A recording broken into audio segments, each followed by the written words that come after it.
Salut à toi, visiteur de la chaîne Moby Geek. Alors, je fais une petite vidéo aujourd'hui pour t'expliquer pourquoi je veux mon petit diff différentiel avant plus souple que d'origine. J'espère que pour toi que tu as vu la vidéo précédente où j'ai remplacé donc les deux petits joints toriques d'origine par des bagues en nylon, ce qui a fait un différentiel très souple. Donc c'est simple, sur les différentiels, tu as vu, il y a un côté qui est côté couronne, où tu as la noix de cardan qui passe dans la couronne en métal. Et là, on a vu qu'il y avait d'origine pas beaucoup de frottement, c'était assez libre et tout. Par contre, du côté corde différentielle, c'est en plastique. Et là, les joints toriques de la noix de cardan frottent plus sur le plastique. Et du coup, plastique contre plastique, ça accroche plus et il y a un dur. Donc, moi, je pense que c'est pour cette raison-là que ces modèles, même si tu as la direction, les biellettes toutes bien symétriques, le cerveau limite même bloqué, tu te rends compte que le modèle, il a plus tendance à tourner d'un côté que de l'autre. Il y a un côté où il tourne toujours plus large. Et je pense que c'est à cause de ce petit frottement.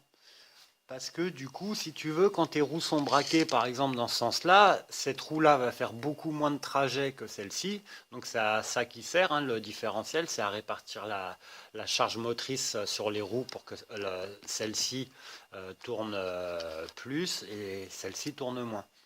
Si tu as un déséquilibre, c'est-à-dire un petit freinage, on va dire donc du côté corde diff en plastique,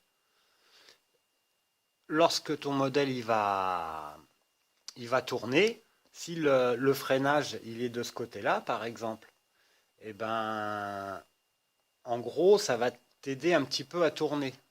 Parce que du coup, le différentiel va beaucoup plus libérer les forces de ce côté-là, et c'est ce qu'il faut parce qu'elle, elle va faire plus de trajet que l'autre. Par contre, quand tu vas tourner dans l'autre sens, là, normalement, le différentiel, il doit répartir pareil, c'est-à-dire mettre beaucoup moins de force à l'intérieur du virage et à l'extérieur plus de force pour faire plus de trajet. Et là, par contre, si tu as un petit dur qui est dû au frottement des joints, et ben, si tu veux, ça va créer un tout petit peu de force en plus qui va se répartir sur la roue intérieure et du coup, ton modèle réduit, au lieu de bien tourner, ben, il va légèrement survirer. Et c'est pour ça que, en général, c'est jamais vraiment symétrique, tu vois, quand tu tournes. Et souvent, on croit que c'est j'ai la direction qui va pas, ou les biellettes, machin, mais non, c'est juste ce petit frottement. Voilà. Enfin, à mon avis, après, je peux aussi me tromper, mais je pense que ça influe. Donc, je vais tester ça. Pour l'instant, là, j'ai les deux diffs pareils, hein, d'origine, mais donc je vais faire un essai. Comme ça, on va constater qu'il y a quand même une différence, même s'il tourne bien, il y a un côté qui tourne moins bien. Et après, je vais mettre mon diff et on verra, on constatera si le phénomène s'atténue ou si c'est pareil, on verra bien, quoi. Voilà, je pense que c'est intéressant. Et une autre raison pour laquelle je veux que le diff soit libre, c'est que je me dis que le modèle, bien souvent, dans la plupart des cas, quand tu fais des jumps et tout, quand il arrive, il atterrit, euh, quand ça se passe à peu près comme on veut, sur le train avant. Et bien souvent, quand c'est chaud les marrons, on va dire, on est carrément même, on va dire, le modèle, des fois, il se retrouve carrément sur son point d'équilibre, tu vois, sur son point de bascule. Donc, si tu as un diff qui est un petit peu dur, lorsque ton modèle il a pris de la vitesse qui tape et qu'il est comme ça sur son point d'équilibre, et que tu as un tout petit freinage sur la roue elle freine, qu'est-ce qui se passe avec l'inertie de la vitesse? Le modèle il va continuer et ça va l'entraîner comment dire, à se mettre à l'envers. Alors que si là, tu es bien libre, quand ça va taper et que tu es sur le point d'équilibre, tu as plus de chances que le modèle il continue avec l'inertie de sa vitesse et retrouve son assiette. Tu vois, quand tu es vraiment sur le point d'équilibre, il faut vraiment que qu'il n'y ait aucun freinage. Le moindre petit freinage, il va faire que hop, ça va basculer. Voilà. Bon, ça c'est de la théorie, hein. Je sais pas, j'ai dû penser à ça pendant la nuit là. C'est les lutins de la forêt, faudrait qu'ils me laissent tranquille à penser des trucs comme ça, c'est n'importe quoi. Non, mais je pense que voilà, ça sera toujours un petit plus. Et surtout quand tu as des roues tu vois, sur les monsters, on a des super grosses roues, des grands diamètres, hyper larges et tout ça. Et ça, au niveau de la mécanique, comme je te disais, les roulements, la transmission, tout ça, plus tu as des grosses roues, plus le reste il souffre, quoi. Donc c'est pour ça que ces petites subtilités de frottement, si tu arrives à enlever tout ça et que l'horlogerie là-dedans, elle est vraiment bien ajustée, bah sur le comportement routier, après ça vraiment ça se ressent, quoi. Bon, bah quitte à être dans le subtil, qu'est-ce qu'on voit? Ouais, ça va être dur à te montrer ça. Attends, on va essayer de bien régler la caméra. Tac. Là, c'est subtil, hein. Hop, approche un peu. Voilà. T'es là? Bon. Qu'est-ce qu'on voit? C'est que, en fait, ma biellette, là, quand tu regardes par rapport au châssis, elle n'est pas vraiment parallèle. Elle va un peu vers le haut, là. Et là, sur la noix, si tu regardes bien,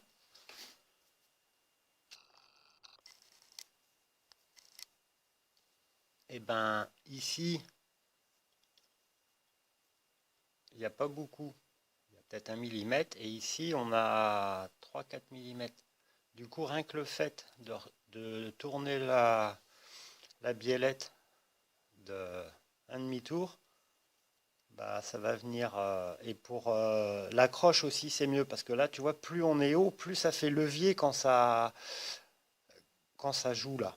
Donc du coup, plus ta biellette elle sera proche du sauve-cerveau, moins tu auras d'élasticité et tout ça. Donc là, on va gagner encore un petit peu en direction juste en inversant ça. C'est une petite subtilité, mais et c'est pareil, la vis, elle est juste prise dans le plastique. Et là, quand j'ai démonté, elle était presque sortie, tu vois ça. Donc là, je vais mettre une vis plus longue et un écrou stop, comme ça. Et puis ici, un écrou stop aussi. Voilà. Comme ça, la direction, tac. Et après, au niveau du Vario, eh ben, j'avais mis ça, tu vois, c'est de la mousse et tout pour les chocs. Mais en fait, ça m'a rehaussé beaucoup trop le variateur. Et au niveau de la plaque, tu vois, là, cette plaque-là, de renfort, là, on a lu, elle venait vraiment à ras des fils. Même, tu vois, ça a commencé à me sectionner le rouge, là. Donc là, ça, c'était pas bon du tout. Du coup, je pense que je vais le tourner dans ce sens-là. Et puis refaire un peu ma petite implantation, la Vario, parce que ça allait pas du tout. Et après, il y avait encore le renfort là, qui a été tordu, mais normal, parce que ici, tu vois, normalement, tu as une pièce qui vient se visser au châssis là, et ici. Et je l'avais pas cette pièce, donc du coup, j'ai pris, allez, comme d'hab, du tube de tente de camping.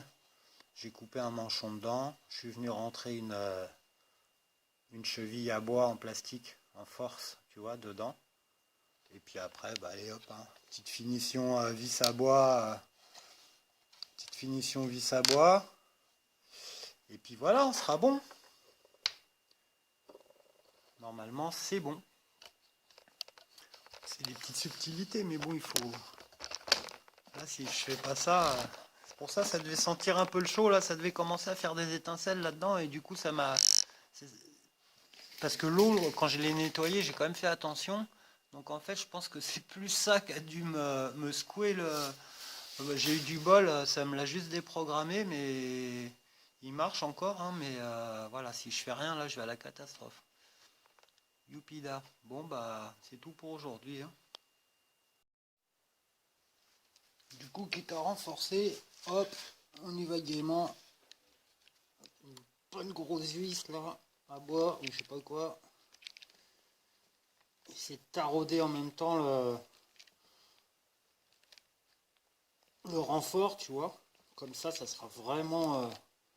voilà, ça y est. Comme ça, la vis, elle est vraiment prise dedans. Et comme ça, après, je vais venir visser dans dans ma petite cheville, là, tu vois. Et là, du coup, ça repliera pas sitôt. Voilà. Nickel. Taraudage.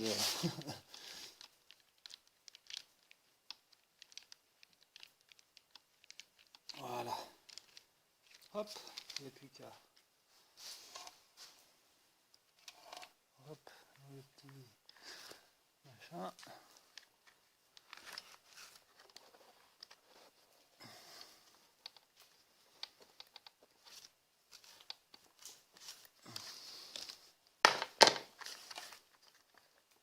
Voilà. Tic tic, on est à plat. Ça tombe pas trop mal.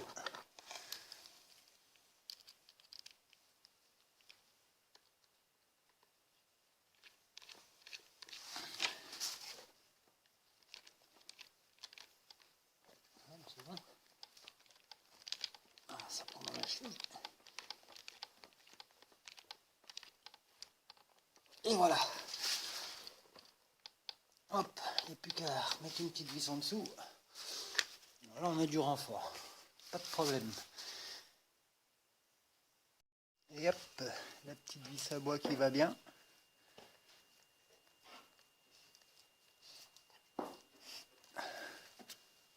Bah, nickel. Poum.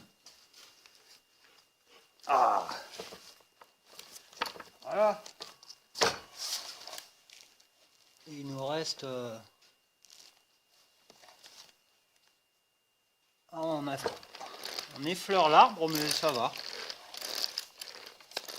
Non. Ouais, il reste un petit millimètre. Bon, bah c'est super. Mais t'as rien vu, toi. Tac. Ouais, ça va. Ça fera pas rien. Qu'est-ce qu'il a, ce chien, là? Qu'est-ce que t'as? T'es sage? Qu'est-ce que tu veux? Tu veux te gratter? Bah, gratte-toi. Poulette. Ah bah, c'est gentil, ça. Bon, je vais fiabiliser un petit peu le levier de direction.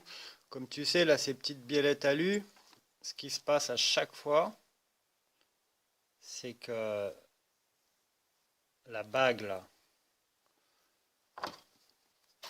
la bague qu'il y a, là, qu'on voit, qui tient la noix, à chaque fois, elle se dessertit et du coup, tu as du jeu, tu vois, même là, regarde, ça commence. Donc, tu prends de la durite, hein, petit bout de durite, tu coupes des petits tronçons dedans, tu viens les intercaler entre, tu vois. Donc là, par exemple, j'ai pris un petit bout comme ça, je viens le mettre là-dedans, hop, voilà, là t'en prévois un peu plus large, tac, voilà, tu vois. Et comme ça empêche la... Et du coup, bah, tu as le levier quand même. Tu as aussi ta rotule, elle travaille, tu vois. Tu peux... le caoutchouc, il s'écrase si ça a besoin. Mais par contre, en cas de gros choc et tout, ça s'enlèvera plus. Et puis, au niveau du réglage, il n'y a aucun jeu, tu es hyper précis. Ça te rattrape tous les réglages. Donc, après... à terme, là, toutes les biellettes alu qu'il y a comme ça sur le modèle, je vais faire ce petit, si je peux, tu vois, faire ce petit système-là. Donc là, on est bon. Après, on a dit on le mettait comme ça pour être bien parallèle au châssis. Du coup, tu chopes ta vis. Après, une rondelle aussi. Hein. Tu n'oublies pas de mettre une petite rondelle pour venir maintenir le... Voilà. Et ça, après, on va pouvoir venir se refixer là-bas.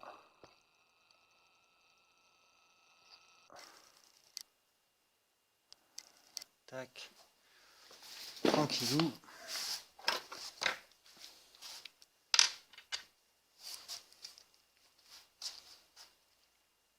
Bon, ma vis elle est un peu longue, mais c'est pas grave.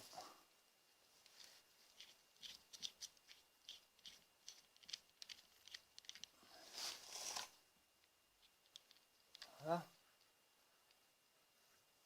Ah, ça va être tout propre ça. Et je vais faire pareil sur les deux biellettes des triangles devant. Comme ça, je vais rediminuer le jeu. Et ce sera parfait. Voilà, là, j'ai dit je mettais une petite rondelle bien écrou. Voilà. La rondelle, elle veut pas venir. Si.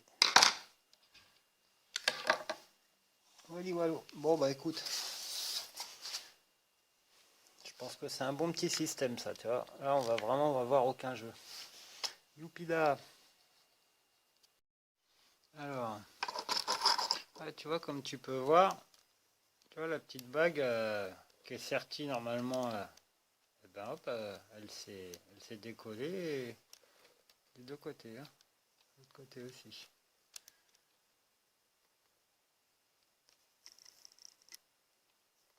Ouais. Donc, bah, je vais mettre des petits bouts de durite comme ça, là. Hop. Et puis, là, comme tu peux voir, derrière, pour éviter le jeu en axial comme ça sur la noix de cardan, tu vois, tac, tac, là, il n'y a pas de jeu. J'ai mis une petite rondelle qui va bien. Comme ça, en plus, quand il y a des chocs, eh ben, ça répartit le choc sur toute la surface de la rondelle. Et voilà, ça protège mieux la cage de roulement, etc., quoi. Sinon, si tu n'as pas ça, tu peux mettre un petit joint spi aussi, c'est pas mal. Ça, c'est bien. Et là, tu vois, hop, on a du jeu aussi dans la fusée.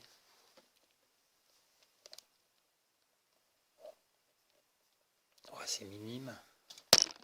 Mais, bon, un petit joint spi, ça va peut-être trop frotter, mais j'ai peut-être aussi, pareil, tu vois, glisser une rondelle entre là et là.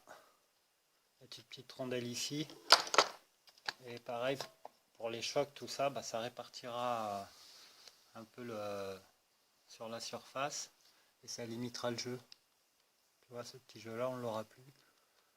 Là, moins il y a de jeu, mieux c'est, parce qu'à chaque fois qu'il y a du jeu, ça fait du frottement. À chaque fois qu'il y a du frottement, ça fait de l'usure, hein. Donc, pour fiabiliser, il faut essayer de faire des petits trucs comme ça. Bon, bah, des bagues souples pour les biellettes, une rondelle pour la fusée. Et puis pour le reste, on va rester tout pareil. Je vais peut-être durcir un tout petit peu les amortisseurs à l'avant. Mettre une petite bague de dureté là-haut, tu vois, juste, voilà, juste peut-être 5 mm, pas plus. Enfin bon, on verra. Voilà. C'est à peu près tout, hein. Après on sera bon. Il y a au niveau de l'implantation, ça c'est important, c'est un passage, des fois c'est un petit peu chiant à faire, les fils, tout ça, mais là tu vois j'étais pas loin d'un petit accident. Donc j'ai tout bien mis dans une gaine thermo là que j'ai pas chauffé, que j'ai laissé comme ça, attaché avec un élastique au... Donc ça peut s'enlever facilement et tout. Et pareil, c'est souvent une galère pour fixer le vario. Donc là j'ai enlevé mon premier support en mousse là que j'avais fait qui était trop haut. Comme ça mes câbles là, tu vois, les soudures elles sont bien en dessous. J'ai rajouté un petit bout de mousse entre mon support, petit bout de mousse rouge là, en dessous, comme ça, même avec les chocs, il n'y a rien qui touche. Et en dessous, un petit bout de mousse aussi, tu vois, pour les vibrations, tout ça, voilà. Après, c'est juste un petit collier de serrage qui est repris sur le renfort orange là que j'ai mis là, en dessous de cette vis, qui passe derrière, qui cintre le ventilo. Et après, là, j'ai fait, tu vois, un petit coup de meule dans le châssis. J'ai repassé un autre collier de serrage que je me suis servi pour faire une antenne. Après, là, c'est des petits manchonnages avec de la gaine thermo. J'en ai mis, j'ai mis un long, un premier, après un noir plus gros qui prend le collier, tu vois, avec, et un troisième rouge qui vient manchonner encore, et du coup c'est, tu vois, c'est bien rigide, et ça fait une antenne, voilà. Et tout le reste, bon, il n'y a rien, qui dépasse trop, tu vois, c'est propre, il n'y a rien qui touche.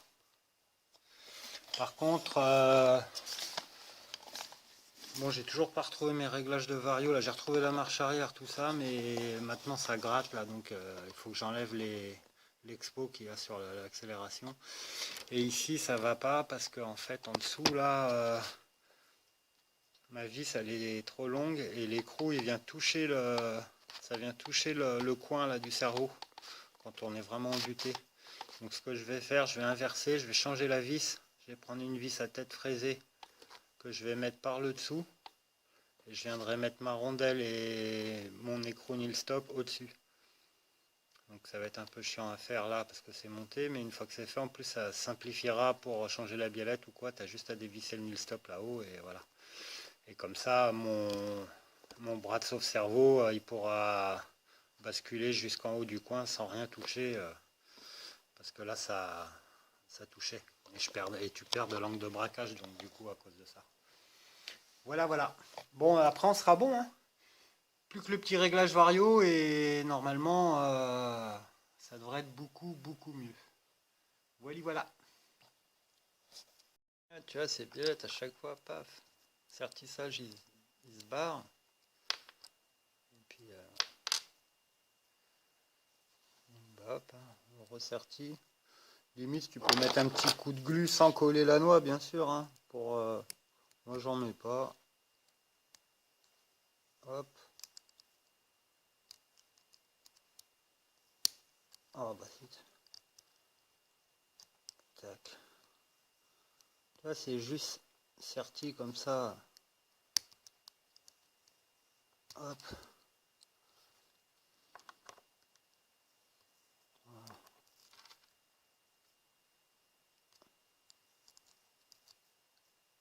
C'est juste rentré comme ça en force. Alors là, hop, ça y est, de nouveau, elle est repartie, mais au premier choc, à se rebarrer, quoi. Puis à force, après, ça tient plus. Donc, bon, on va faire ce qu'on a dit. Tu vois, j'ai préparé 2 petites rondelles avec ma durite, là. Une un peu large pour le côté plus large, bien sûr.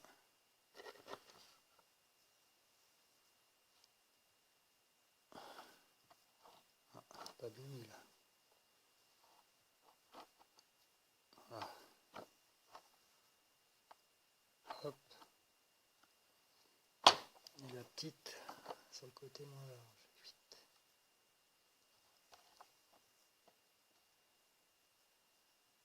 Voilà.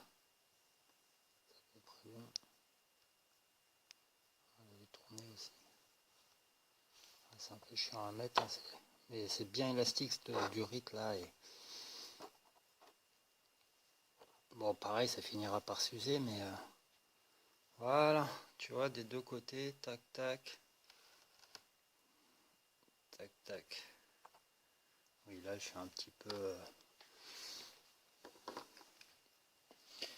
oh, il y a un fouillis là, il va falloir que je fasse une petite session rangement. Ça y est, je me suis enseveli tout seul.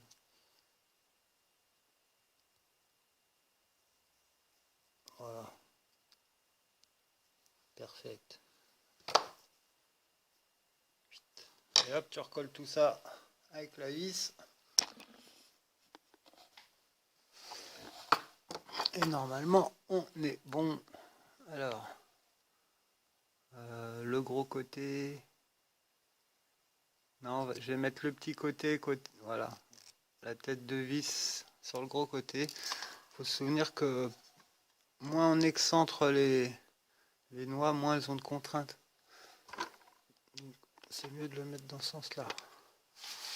Voilà. Tu vois le